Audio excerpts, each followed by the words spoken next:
요셉 시리즈 세 번째, 억울함에 대한 하나님의 보상, 이런 제목입니다. 창세기 39장 6절부터 18절이 오늘 본문의 말씀인데, 우리 다 같이 봉독합시다. 크게 읽으세요. 주인이 그의 소유를 다 요셉의 손에 위탁하고 자기가 먹는 음식 외에는 간섭하지 아니하였더라. 요셉은 용모가 빼어나고 아름다웠더라.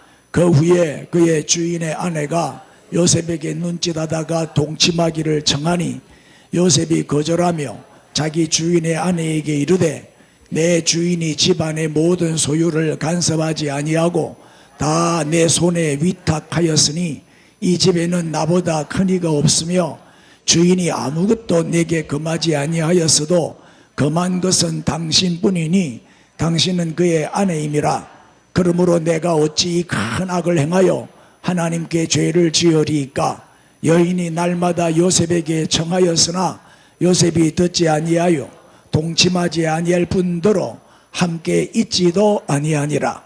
그 여인이 그의 옷을 잡고 이르되 나와 동침하자. 그러나 요셉이 자기의 옷을 그 여인의 손에 버려두고 밖으로 나가매 그 여인이 요셉이 그의 옷을 자기 손에 버려두고 도망하여 나감을 보고 그 여인의 집 사람들을 불러서 그들에게 이르되 보라, 주인이 히브리 사람을 우리에게 데려다가 우리를 희롱하게 하는도다. 그가 나와 동침하고자 내게로 들어오므로 내가 크게 소리를 질렀더니 내가 소리 질러 불렀더니 그가 그의 옷을 내게 버려두고 밖으로 도망하여 나갔나이다. 예. 아멘. 잘 아는 내용이죠. 예.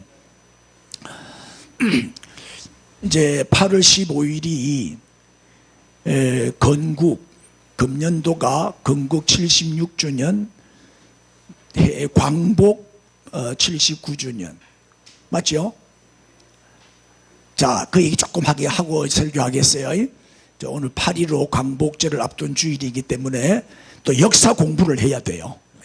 우리나라 역사를 알아야 돼, 국민이. 저게 뭐죠? 원자폭탄이 떨어진 거예요. 어디에? 히로시마에. 원자폭탄이 히로시마에 떨어졌는데 저렇게 돼버렸어요. 완전히 폐허가 초토화가 됐죠.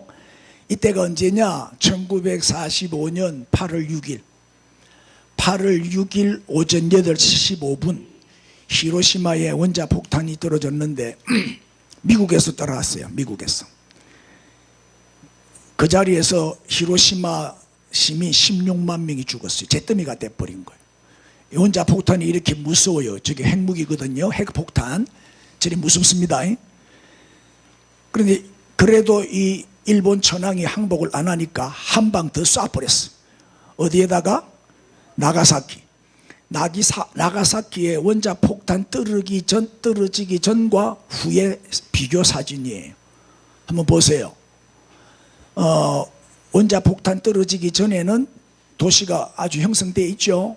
집들이 보입니까? 건물들이 보입니까? 저게 싹 없어져 버렸어요. 완전히 잿더미가 돼버린 거예요. 이렇게 무서운 게 원자폭탄이에요.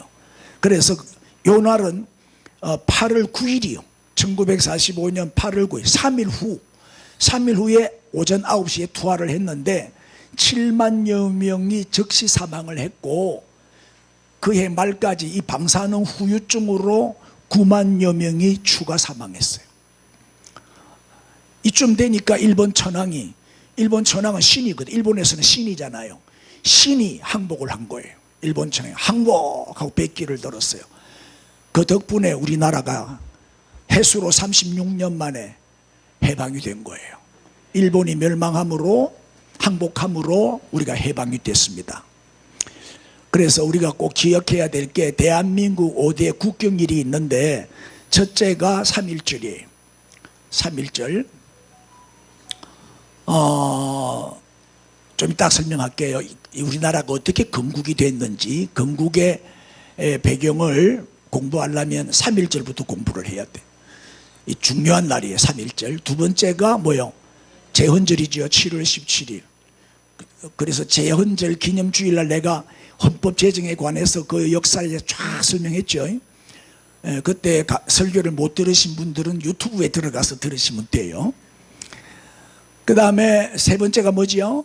광복절입니다. 8월 15일 내일 모레 광복절입니다.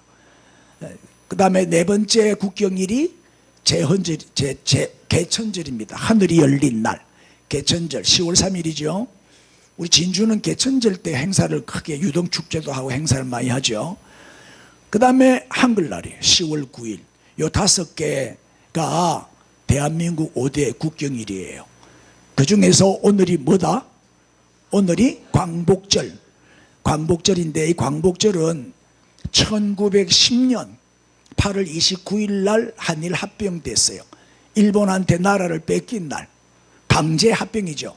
강제로 일본에게 나라를 뺏긴 날이 1910년 8월 29일. 이 날을 국치일이다.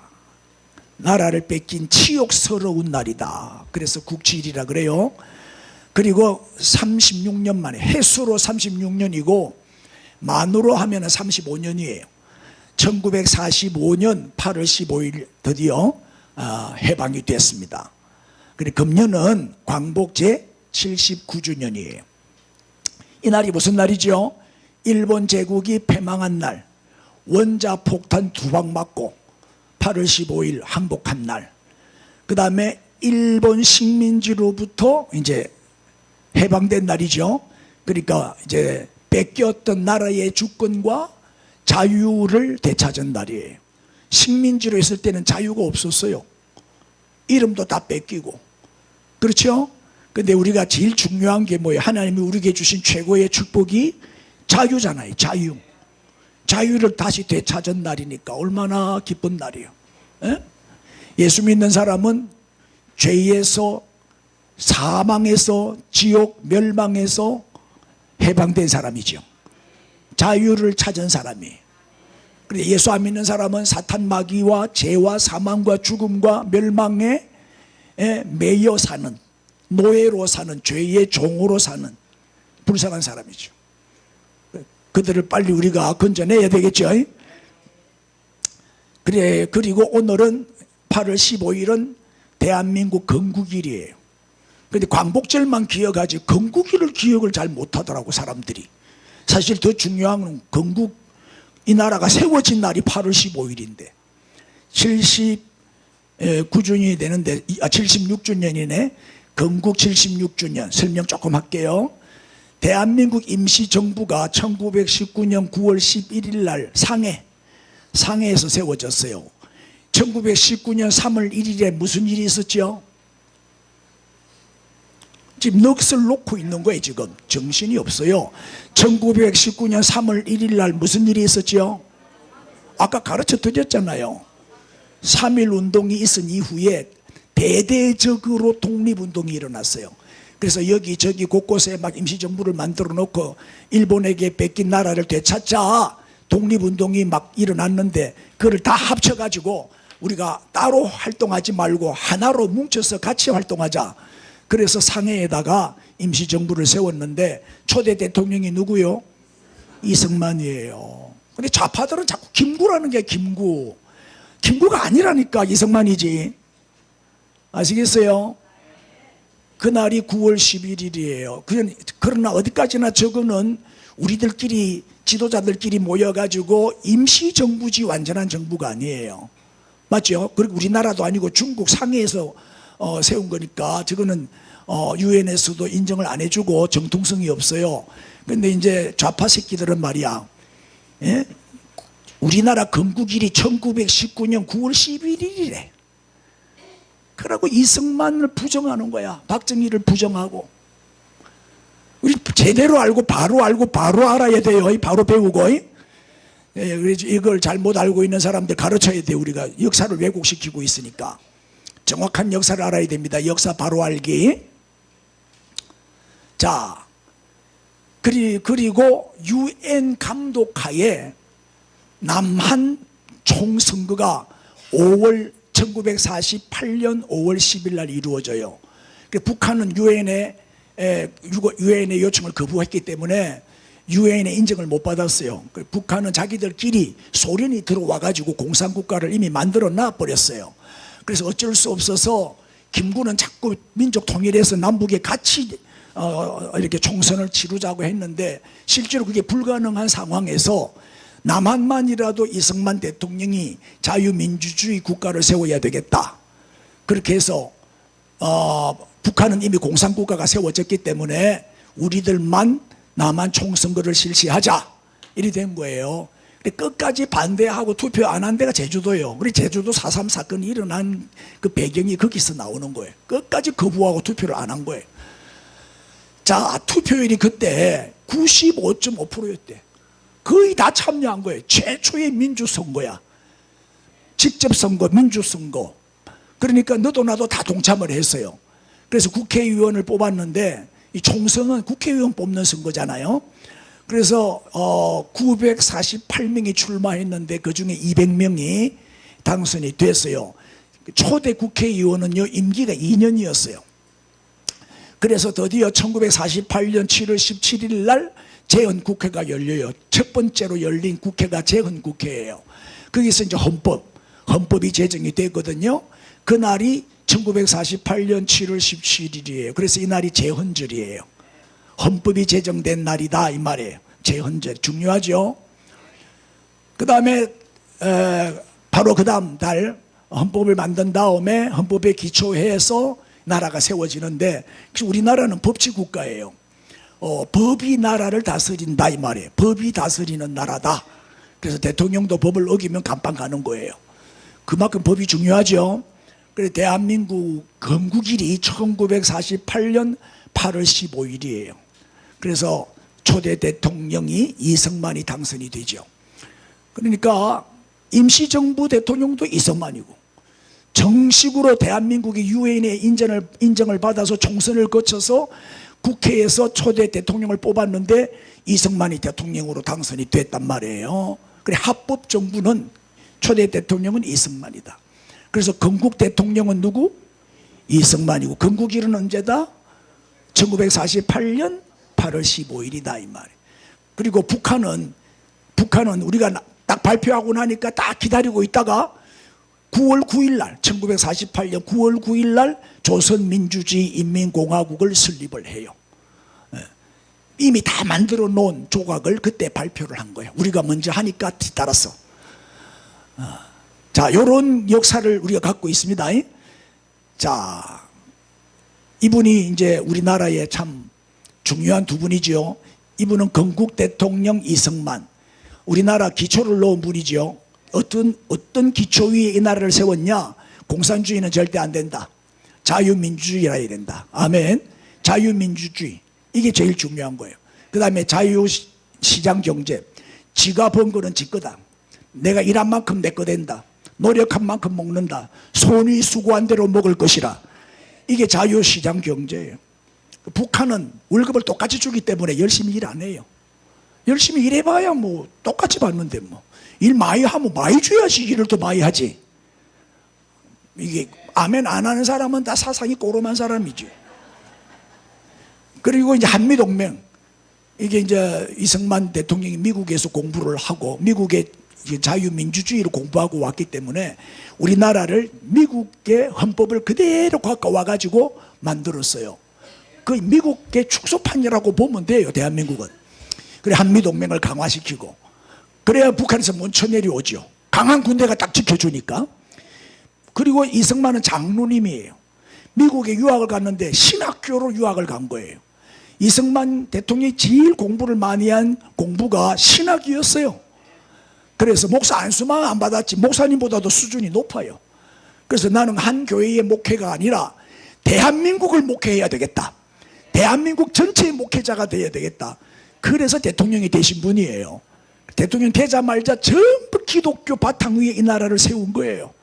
군목제도니 뭐 향목제도니 교목제도니 뭐 이런 목사제도를 쫙 다 만들고 어디든지 다 교회가 없는 데가 없고 그래서 복음화를 일으키려고 했던 대통령 이승만 대통령. 근데 경제 대통령은 박정희죠. 그래서 기초는 이승만 대통령이 나왔고 집은 누가 지었다? 박정희 대통령이 집을 완성했어요. 얼마나 못 살았어요. 우리 60년대 북한보다 4배, 5배로 못 살았어요, 우리가. 우리가 그때 GNP가 70불도 안 돼서 68불인가 63불인가 밖에 안 돼. 북한은 240불, 250불이었는데 그만큼 우리가 못 살았는데 새마을 운동을 일으켜가 농촌의 혁명을 시키고 현대화를 시키고 그리고 한강의 기적을 일으킨 분이죠. 그리고 얼마나 이 시장 경제, 다시 말하면은 막 고속도로를 낳았죠. 그다음에 저 포철, 철강, 포스코, 그다음에 최초로 조선소, 울산 현대 조선소, 그다음에 중화학, 뭐 이런 중공업, 이런 쪽으로 공업단지 뭐 얼마나 많이 만들었어요. 공업단지 이래가지고 공업을 산업대국을 만든 거예요. 산업대국을. 그래가지고 이 나라가 정말 경제대국이 되는, 이렇게 잘 살도록 만들어준 대통령이 박정희 대통령이다. 그러니까 이승만 대통령, 박정희 대통령 욕하는 사람은 물론 과도 있지. 독재를 좀 했으니까 이렇게 하려면 독재도 안 할 수가 없었도 과도 있지만 과는 묻어두고 잘한 게 훨씬 더 많다 이 말이에요. 그러니까 우리가 항상 사람이 긍정적인 사람이 돼야지, 잘못한 것 끄집어내갖고 비판하고 욕하면 안 된단 말이에요. 잘한 게 훨씬 많은데 거기다 또 잘한 게 뭐냐, 자주국방. 그래 자주국방연구소를 차려가지고 무기를 만든 거예요. 그때부터. 그래가지고 핵무기도 만들어라 지시를 내렸어요, 박정희가. 우리나라가 지금 무기 수출국 6위 세계에서 아주 강한 나라예요. 순수로 따지면 6번째라니까요. 경제도 뭐 한 7번, 8번째쯤 되고 10위 안에 들어가잖아요. 경제 대국에 군사 대국. 그리고 무기도 아주 이렇게 우리나라 무기가 잘 팔려요. 왜냐하면 잘 만드니까. 머리는 세계 최고잖아요.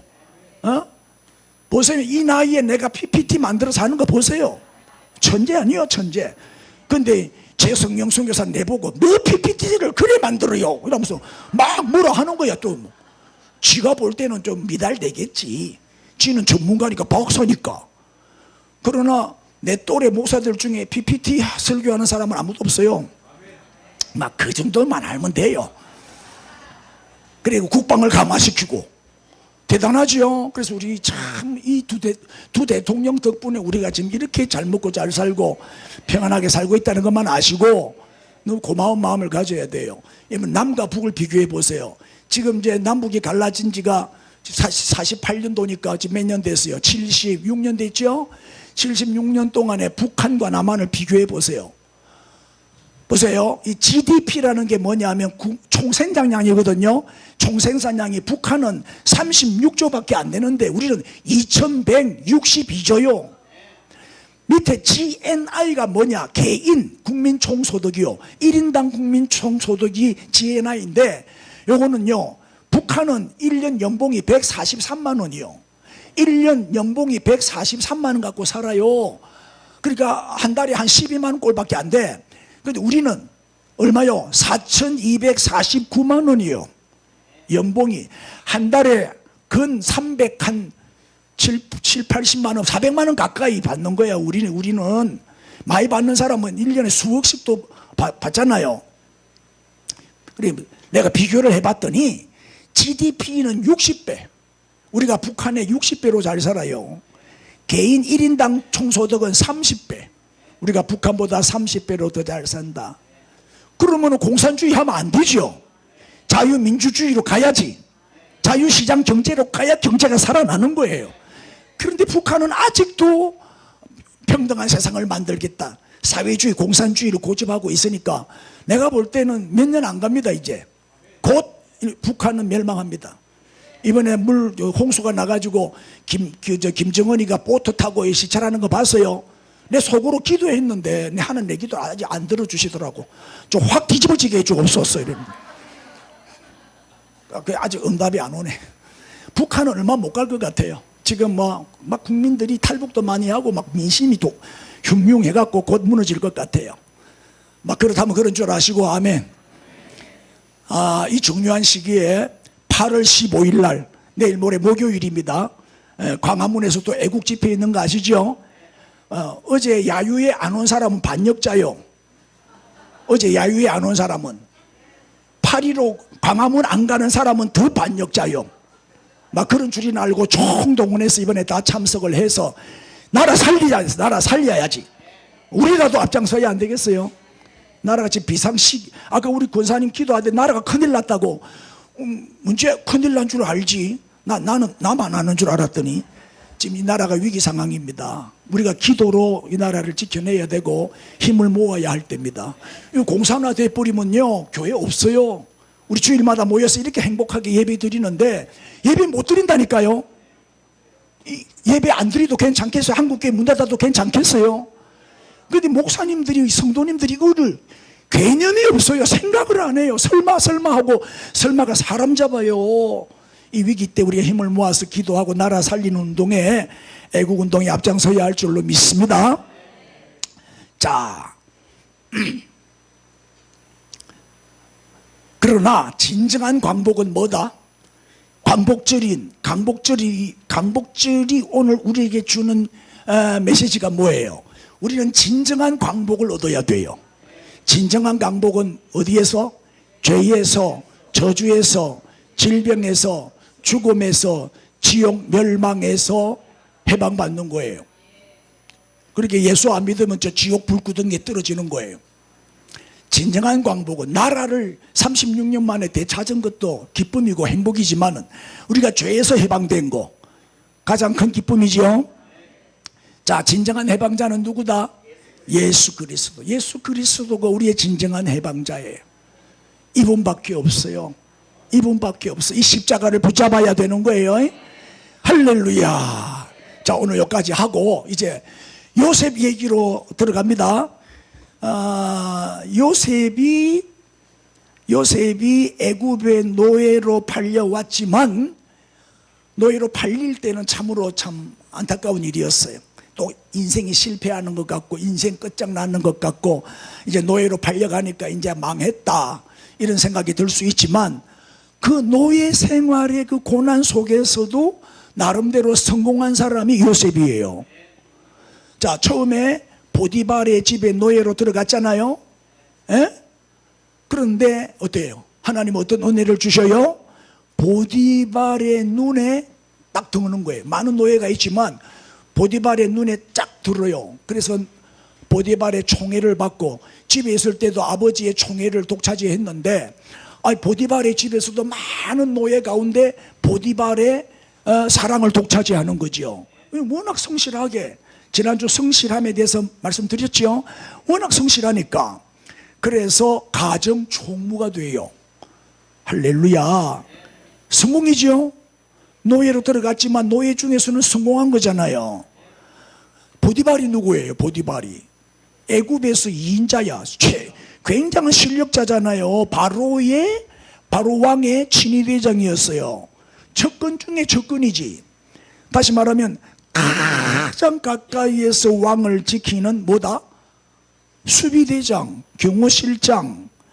아무나 안 세워요. 자기 생명을 지켜주는 사람이니까 가장 가까운 사람을 세우죠. 이런 실권을 가진 보디발의 집에서 요셉이 몇 번째가 됐다? 2인자가 됐다. 가정 총무가 됐으니까 보디발 다음으로 실권을 가진 사람, 권한을 가진 사람이 됐다 이 말이에요. 자, 오늘 본문 보세요. 4절에 요셉이 그의 주인에게 은혜를 입어 섬김에 그가 요셉을 뭐로 삼았다? 가정 총무로 삼고 그 다음에 뭘 맡겨요? 자기의 소유를 다 위탁하니. 이거는 뭐예요? 전 재산을 맡길 정도니까 돈은 아무한테나 안 맡기잖아요. 남편들도 아내한테 돈 안 맡기는 남편 많습니다. 돈 안 맡깁니다. 못 믿어가지고 돈 다 날릴까 싶어가지고. 그래 뭐 아멘 하네. 우리 장모님도 다 못 자기 아내한테도 돈을 다 못 맡겨요. 생활비만 조금 주고 돈 관리를 본인이 직접 한다고. 나 같은 남편이 세상에 없더라고. 나는 다 맡기거든. 왜? 나보다 더 뛰어나니까. 나보다 모든 면에서 똑순이잖아. 여러분 사모님 똑순인 줄 알죠? 잘하니까 믿고 맡기는 거예요. 내가 신뢰하고 믿고 맡기는 거지. 돈을 맡긴다는 것은 그만큼 신뢰한다는 뜻이죠. 여러분 인간관계가 중요한 거예요. 요셉은 인간관계를 잘했단 말이에요. 그래서 주인에게 인정을 받아요. 예? 신뢰를 받은 거죠. 평소에 관계를 잘 맺은 거죠. 그리고 전 재산을 다 위임받을 정도로 요셉은 노예 중에서는 성공했다. 예? 그러니까 5절에 보니까 그가 요셉에게 자기의 집과 그 모든 소유물을, 그 다음에 주관, 이게 보디발이 요셉에게 소유를 맡긴 때부터 시작. 여호와께서 요셉을 위하여 그 애굽 사람의 집에 복을 내리심으로 여호와의 복이 그의 집과 밭에 있는 모든 소유에 미친지라. 보세요. 요셉 때문에 보디발이 복을 받아요. 요셉 때문에, 요셉한테 잘해줬더니 하나님이 요셉을 통해서, 요셉을 위하여 보디발의 집에 복을 주시는 거예요. 이렇게 우리는 복덩이가 돼야 돼요. 복덩이, 복의 통로가 돼야 돼요. 나 때문에 우리 교회가 부흥돼야지. 나 때문에 우리 가정이 행복하고, 나 때문에 우리 자녀들이 성공하고, 나 때문에 이 나라가 잘 되고, 어디를 가든지 복덩이가 돼야 돼. 인사요, 복덩이가 됩시다. 한 번 더, 나 때문에 복 받으세요. 한 번 더, 나 때문에 잘 되세요. 그런 사람이 되시기를 바랍니다. 그런데 그래서 6절 한번 맞아봅시다. 주인이 그의 소유를 다 요셉의 손에 위탁하고 자기가 먹는 음식 외에는 간섭하지 아니하였더라. 요셉은 용모가 빼어나고 아름다웠더라. 자, 여기까지 읽고, 여기서 우리가 절대 잊지 말아야 할 게 하나 있어요. 정말 잘 될 때 조심해야 돼요. 이런 말 있잖아요. 호사다마가 뭐죠? 좋은 일에는 항상 뭐요? 막아 낀다. 방해되는 일이 많다. 막아 낀다. 잘 될 때 조심해라 이 말이죠. 잘 될수록 더 겸손해야 되고 더 낮아져야 돼요. 왜? 따라합시다. 모든 성공은 반드시 공격을 받는다. 내가 잘 되잖아요. 그럼 반드시 나를 공격하고 비난하고 욕하는 사람이 생겨요. 이건 예외가 없어요. 그러니까 대형교회 목사님들이 욕을 많이 먹어요. 저도 옛날에 욕 엄청 많이 먹었어요. 근데 지금은 아무도 욕하는 사람이 없어요. 작은 교회 하니까 욕 안 해요. 큰 교회 하면요, 욕 많이 먹습니다. 공격을 받아요. 여러분 잘 돼 보세요. 부자 돼 보세요. 사업 잘 돼 보세요. 친구들이 제일 씹어댄다니까. 자, 다 경험한 일이죠. 뭐 성공을 안 해봤으니까 알 수가 있나. 자, 아버지 집에 있을 때도 요셉은 뭐예요? 무슨 옷을 입었어요? 채색 옷을 입어. 채색 옷. 아버지의 사랑을 독차지 했단 말이에요. 그러니까 누구의 공격을 받았어요? 형들의 미움과 시기 질투와 공격을 받았잖아요. 그래가지고 형들에게 구덩이에 빠지지, 또 뭐요? 노예로 팔려가지, 형들한테 버림을 받잖아요. 너무 편해. 채색 옷을 입고 일 안 하고 사랑을 독차지하니까 공격을 받은 거죠. 또 보디발의 집에서도 마찬가지죠. 가정 총무가 됐을 때 다른 노예들이 좋아했을까 시기했을까? 아니, 늦게 들어온 놈이, 나이도 어린 놈이 가정 총무가 됐다고 하니까 먼저 들어온 노예들이 얼마나 씹어댔겠냐고, 얼마나 시기 질투가 많았겠어요. 여러분, 총 중에 가장 무서운 총, 이번에 우리 파리 올림픽에서 총 잘 쏘죠. 우리나라가 잘하는 게 뭐예요? 총 잘 쏘고, 활 잘 쏘고, 칼 잘 쓰고, 펜싱, 양궁, 사격 이런 거 잘하죠. 그런데 총 중에 제일 무서운 총이 무슨 총인 줄 아세요? 어떻게 알았어요? 제일 무서운 총이 눈총이요. 눈총 받아봤어요? 진짜 따갑더라고요. 눈총 받아보니까 얼마나 따가운지 몰라. 아파요. 눈총이 무섭습니다. 그리고 요셉이 잘 되니까 이제 눈총을 받았겠죠. 공격용 화살이 얼마나 많이 날아왔겠어요. 우리가 조금만 잘 되고 높은 자리에 올라가면요, 무조건 공격의 화살이 날아온다는 것을 기억해야 돼요. 절대 잊으면 안 돼요. 그래서 어떻게 해야 돼요? 좀 성공하고 출세하고 남보다 좀 앞서가고 잘 되면 많은 사람들의 주목을 받기를 시작하고 뉴스에도 나오고 신문에도 나오고 이제 막 이렇게 좀 더 좋은 자리로 올라가잖아요. 무조건 바싹 엎드려야 돼요. 인사해 빨리. 납작하게 엎드립시다. 그때 조심해야 될 게 겸손해야 되고 낮아져야 돼요. 여러분, 화살이 날아올 때 피하는 방법 뭐예요? 화살이 날아올 때 피하는 방법, 납작하게 엎드리면 돼요. 납작하게 엎드리면 화살이 위로 날아가 버려요. 성공하고 출세하고 나서 엎드리지 않고 자꾸 우쭐대고 교만하고 자랑하고 고개 쳐들고 남 무시하고 까불면 어떻게 될까? 어떻게 될까요? 공격의 화살을 맞아가지고 고슴도치가 돼버려요. 아시겠어요? 고슴도치 되기 전에 인사합시다. 바싹 엎드립시다. 여러분, 불행 중에 가장 큰 불행은 뭐라고 생각해요? 불행 중에 가장 큰 불행은 뭐라고 생각해요? 에? 머리가 나쁘면 눈이라도 밝아라 그랬지. 조기 성공하는 거예요. 너무 빨리 성공하는 거예요. 젊은 나이에 성공하는 거예요. 준비되지 않은 상태에서 성공하는 거예요. 인격적으로 아직 성숙하지 않은 상태에서 성공하는 거예요. 그런데 이 조기 성공은 이게 복이 아니고 화요. 복이 아니고 화라고. 오히려 큰 실패로 가는 지름길이 돼요. 조기 성공이. 우리는요, 너무 빨리 성공하려고 하면 안 돼요. 충분히 준비하고, 충분히 훈련받고, 충분히 연단하고, 인격적으로도 성숙해진 다음에 성공해야 돼요. 에? 미숙한 사람이 성공하면 큰일 나요. 성숙한 사람이 성공해야 그 성공을 지키고 계속 성공을 이어갈 수가 있어요. 미숙한 사람이 성공하면 어떻게 돼요? 그냥 한순간에 추락하는 거예요. 성공을 지킬 수가 없어요. 우리 교회는 미숙이도 있고 성숙이도 있고 다 있어요.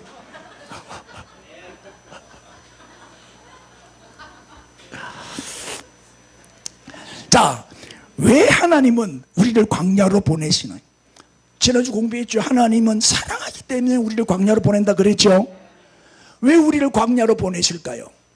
성공 후에 이 성공을 잘 지키고 성공을 유지시키고 성공을 계속 발전시켜 나가기 위해서는 어떻게 해야 돼요? 바싹 납작하게 엎드릴 수 있는 인격으로 만드시기 위해서, 겸손한 사람으로, 훌륭한 인격자로, 바싹 엎드리는 사람으로 만들기 위해서 일부러 광야로 내보내가지고 연단을 시키는 거예요. 연단이 필요한 이유가 여기에 있어요. 성공한 이후에는 반드시 마귀의 공격이 있습니다. 반드시 마귀가 공격합니다. 여러분, 전쟁에서 승리한 후에 방심하면 안 되죠. 전쟁에서 승리하고 돌아온 다음에는 더 국방을 튼튼히 방어해야 돼요. 왜? 저놈들이 보복 공격을 해오기 때문에. 그거를 대비해가 유비무환 미리 준비해야 되죠. 그래서 잘 되고 성공하고 뛰어나고 남보다 장점이 많고 그리고 모든 면에서 앞서갈 때 어떻게 해라? 자랑하면 안 돼. 광고해도 안 돼. 남을 무시해도 안 돼. 그럴 때는 어떻게 해라? 다 이 모든 것이 하나님의 은혜지. 인사합시다. 니 잘나서 잘 된 줄 아나? 시작.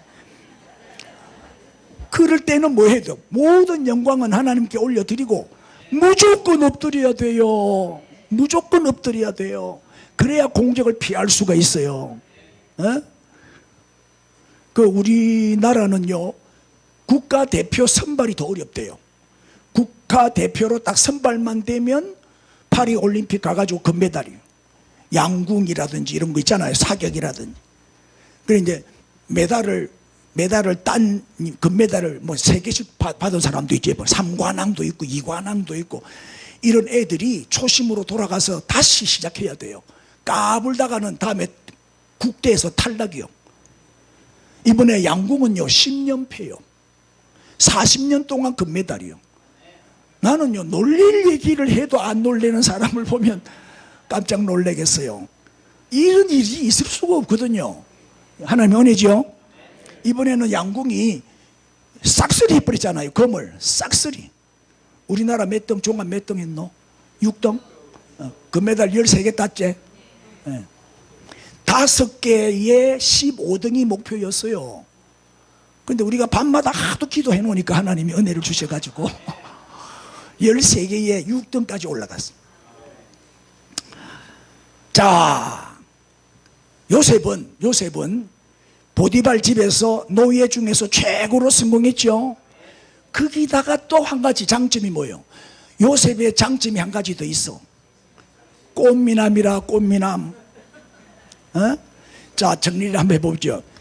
여러분, 장점은 반대로 단점이 될 수도 있어요. 그래서 이 장점 관리를 잘못하면 이 장점이 오히려 화근이 돼요. 단점이 된다니까요. 그래, 장점이 되기도 하고 뭐요? 단점이 되기도 하는 거예요. 첫째, 조기 성공한 거예요. 17살에 노예로 팔려가가지고 17살 나이에 가정 총무가 돼버렸으니까 굉장히 조기 성공한 거 맞죠? 거기다가 플러스 꽃미남이요. 이게 장점이에요. 요셉은 용모가 빼어나고 아름다웠더라.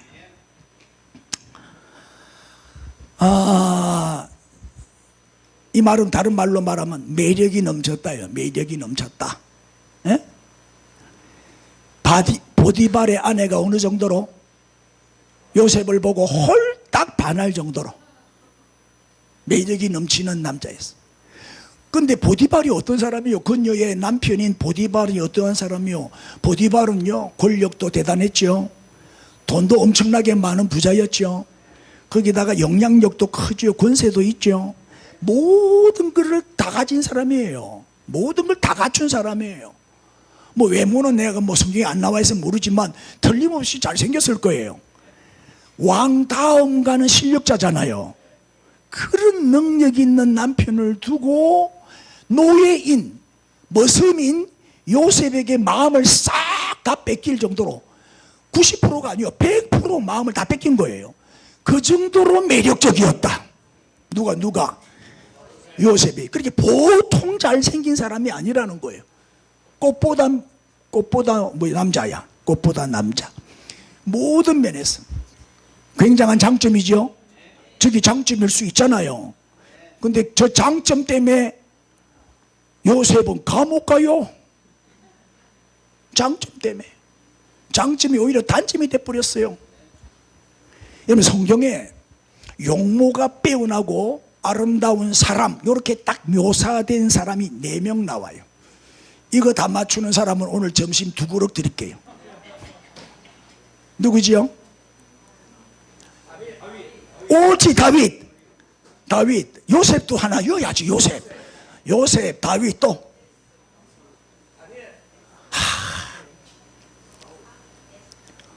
제일 못난 사람만 자꾸 추천하고 있어요. 용모가 빼어나고 아름답다고 준수하다고 표현된 사람이 있어요. 사울이지. 그렇지, 사울 왕이 남보다 머리 하나가 더 붙었잖아요. 준수하고 키가 크고, 또 하나 머리가 길어가지고 상수리 나무에 걸려 죽은 사람 있잖아요. 압살당해서 죽을 놈, 압살롬. 요 4명이 성경에서 제일 아름다운 사람, 제일 빼어난 사람, 준수한 사람으로 나오고 있어요. 그러니까 요셉은 어떤 사람이에요? 성경 속에, 성경에 3만 명 이상의 인물이 나오는데 그 중에서 4대 미남이요. 4대 미남에 들어간단 말이에요. 요셉이. 이거는 100년에 하나 나올까 말까 그런 미남이죠. 너무 잘생긴 거 과연 좋을까요? 잘생기려면요, 나 정도만 생기면 돼요. 너무 잘생기면 안 돼요. 나도 옛날에 연사마 이런 별명을 들었어요. 근데 미인들이 가만히 보면 복이 없어. 너무 예쁜 사람들이 빨리 죽든지 뭐 이렇게 뭐 싱글이 되든지 뭐 결혼을 못 한다든지, 거기 보면 이 연예인들 가운데도 보면 뭐 그 강수연인가? 시집도 못 가고 젊은 50대 젊은 나이 죽었다 이거. 내추럴로 미인 박복이라는 말이 있어. 또 미인 박명, 복이 없다 이 말이에요. 그리고 또 꼬라지값 한다는 말이 있잖아요. 이쁜 것들이 보면 또 못 됐어요. 또 여러분 안심하세요. 여러분들은 뭐 해당되는 자가 없기 때문에 안심하세요. 여러분 장점이 오히려 단점이 될 수 있다 이 말이죠. 왜? 장점을 잘 사용해야지, 절제를 해서 사용해야지. 이 장점을 남발을 해버리면요 반드시 독이 돼요. 반드시. 자 보세요. 운전을 못하는 거는 단점이지요. 운전을 못하고 학원사 운전 못해요. 운전을 못하는 거는 단점이죠. 그럼 장점은 뭐예요? 운전을 못하면 누리는 혜택이 뭐예요? 사모님이 되는 거예요. 뒤에 앉아가지고 김기사 운전해 이런. 운전을 잘하는 거는 장점이죠. 운전을 잘하는 거는 장점이에요. 그 대신에 단점은 뭐예요? 평생 기사 노릇밖에 못해요. 평생 기사하는 거예요. 어제 보세요. 이동환 장로 운전을 얼마나 잘해요. 이두성 집사도 운전 기가 차게 하지. 기사했다가 어제 기사했다 이가. 운전을 잘하니까 기사하는 거예요.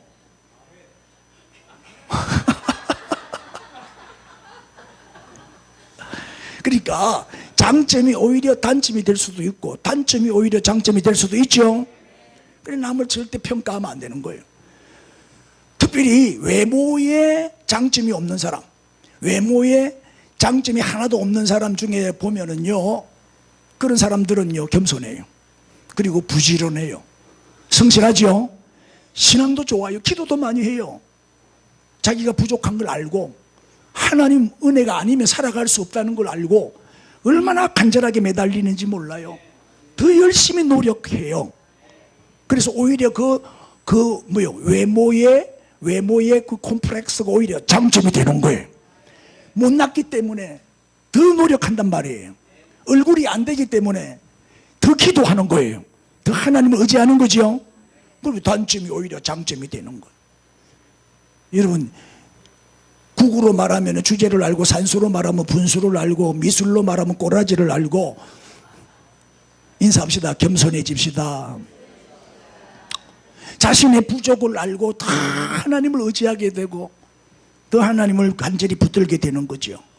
그러니까 장점이 다 좋은 것도 아니고 단점이 다 나쁜 것도 아니다. 바로 사용하는 게 중요하죠. 보세요. 장점 때문에 당하는 유혹이 얼마나 많아요. 요셉도 보세요. 요셉이 저 장점이 많아가지고 유혹을 얼마나 많이 당했어요. 자 이제 보디발 유혹 받은 장면만 조금 봅시다. 그 후에 그의 주인이 아내가 요셉에게 눈짓, 아내가 요셉에게 맨날 그러니까 24시간 365일 누구만 쳐다보는 거예요? 요셉만 쳐다보는 거예요. 요셉만. 요셉에게 시선 고정. 우리는 우리 주님께 시선 고정이 돼야 되는데 요셉만 쳐다보는 거예요. 그리고 만날 때마다 동침하다 요구하는 거예요. 9절 요셉이 뭐라고 말해요? 우리 주인이 내게 모든 소유를 다 맡겼지만은 딱 금한 것은 당신밖에 없다. 딱 하나 금했다. 그러니까 보디발의 아내는 뭐요? 보디발의 아내는 먹지 말라 선악과지. 선악과.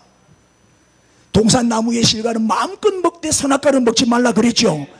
그러니까 보디발의 집에서 선악과는 보디발의 아내였어요. 그러니까 요셉이 먹을 수가 없죠. 먹으면 죽는데 그의 아내임이라. 그런즉 내가 어찌 이 큰 악을 행하여 하나님께 죄를 지으리까. 그러니까 요셉은 신앙을 가진 거죠. 하나님 앞에서 살았단 말이에요. 고람되어 하나님 앞에서 하나님이 보고 계시는데 내가 이 큰 악을 어떻게 행할 수가 있습니까? 10절 그런데 여인이 포기를 안 해. 날마다 요셉에게 요구하는 거예요. 그래서 요셉이 그 다음에 시작. 듣지 아니하여 동침하지 아니할 분들어 함께 있지도 아니하니라. 그러니까 요셉은 맨날 도망다니는 거예요. 보디발의 아내만 보이면 도망다니는 거예요. 보디발의 아내는 매 요셉만 찾는 거예요. 요셉만 찾아다니는 거예요. 숨고 쫓고 쫓기는 그런 관계였어. 12절 그 여인이 그의 옷을 잡고 이르되 나와 동침하자. 그러나 요셉이 자기의 옷을 그 여인의 손에 버려두고 어떻게 했다? 밖으로 나갔어요. 도망간 거죠. 밖으로 나갔다 옷을 벗어 던지고 도망갔어. 이 얘기는 뭐예요? 유혹은 한 번만 오는 게 아니다 이 말이에요. 유혹은 계속 와요. 한 번 이겼다고 이긴 게 아니에요. 한두 번 물리쳤다고 끝이 아니다 이 말이에요. 또 온단 말이에요. 계속 온단 말이에요. 우리가 천국 갈 때까지 계속 마귀는 우리를 유혹할 거예요. 그러니까 계속 싸워서 계속 이겨야죠. 백전백승 해야 되죠. 12절에 밖으로 나갔다 도망갔다. 그래서 여기서 우리가 이제 또 한 가지 답을 찾아야 돼요. 유혹이 올 때 가장 좋은 방법은 뭐냐? 유혹이 올 때 그 유혹을 물리치는 제일 좋은 방법은 뭘까? 자, 유혹을 물리치는 가장 좋은 방법 뭘까요? 봐요. 지금 뭐하고 있어 지금? 잡으러 오고 도망가잖아요. 도망가는 게 최고의 방법입니다. 인사합시다. 도망갑시다. 여러분, 성경에 유혹을 이기라는 말이 있어요 없어요? 유혹을 이기라는 말이 있을까 없을까? 유혹을 이겨라 있어요 없어요? 없어요. 유혹은 어떻게 해라? 피하라. 또 도망가라.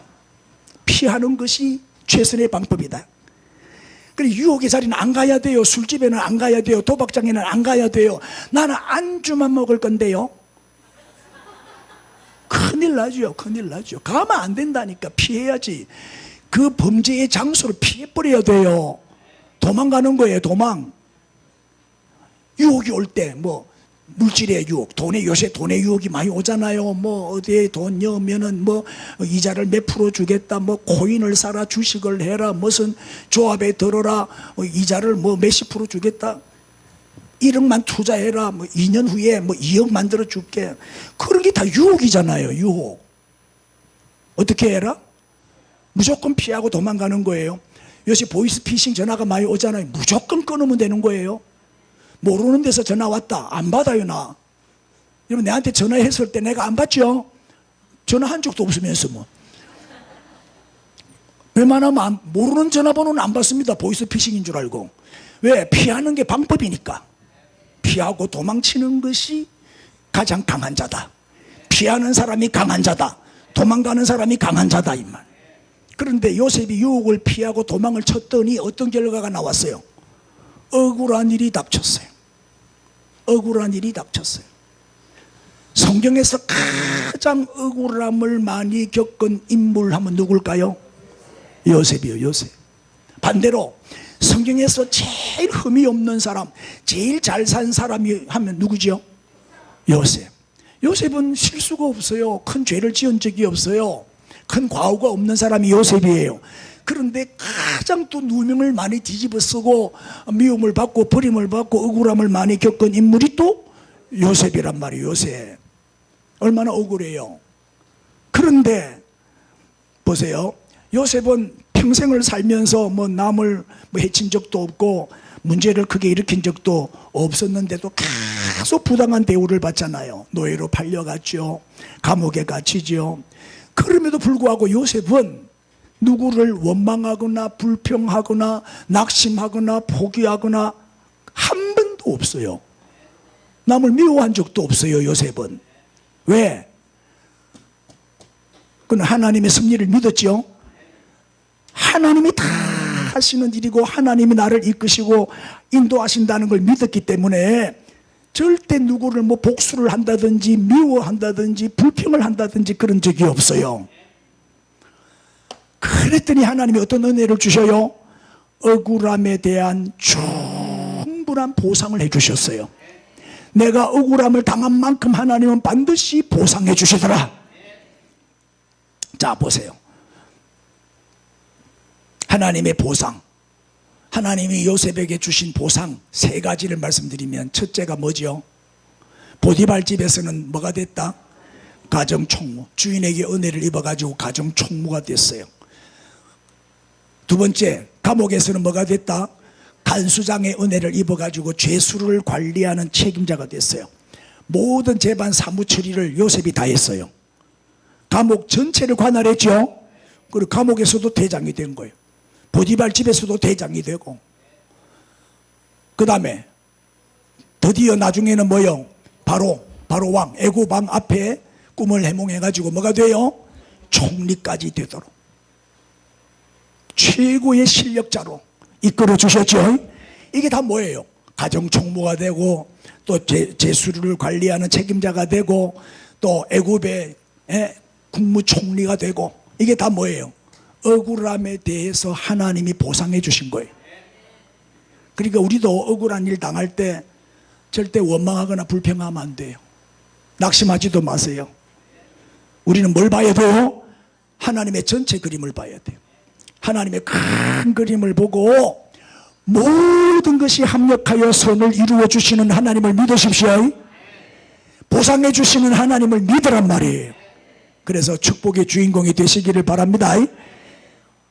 억울함이 있으면 인간적인 방법으로 해결하지 마세요. 사람 찾아가지 말고 삼자 대면도 하지 말고 법정에 고소 고발도 하지 말고 하나님께 맡기고 기다리세요. 그냥. 왜? 하나님이 하신 일인데 사람의 방법으로 해결이 안 된다니까요. 절대 하나님에 대해서 원망 불평도 하지 말고 문제만 자꾸 더 커지고 복잡해지는 거예요. 이 모든 일은 하나님이 다 승리하시는 것이고 하나님이 다 이끄시는 거예요. 그래서 우리는 큰 그림 속에서 나를 인도하고 계시는 하나의 과정이라는 사실을 믿어야 됩니다. 내가 억울함을 당하면 그 이상으로 하나님은 보상해 주신다. 다 보고 계시고 다 듣고 계시고 다 알고 계신다. 절대 입술로 죄짓지 마세요. 남을 욕하지 말고 저주도 하지 말고 남을 중상모략도 하지 말고 험담도 하지 마세요. 입술로 죄짓지 마세요. 입술을 잘 지키세요. 그저 주님만 붙들고 주님만 바라보고 주님께 맡기고 기도하고 기다리세요. 오늘 주보에 필수 과정 읽어보셨어요? 필수 과정 나중에 꼭 읽어보세요. 그리고 최후 승리를 맛보게 되기를 바랍니다. 요셉처럼 하나님이 다 전화위복시켜 주시고 역전 인생 만들어 주시고 가장 높은 자리로 올려 주실 거니까 할렐루야. 다 일어나세요. 다 일어나세요. 우리 주여 부르고 통성을 한번 기도하겠어요. 요셉처럼 억울해도 잘 참게 해주시고 하나님의 섭리를 믿고 하나님께 맡기고 그래서 요셉처럼 하나님의 보상을 받게 해주옵소서. 억울함에 대한 보상을 해주시는 하나님께 주여 부르고 기도합시다. 주여 주여 주여 주여 주여.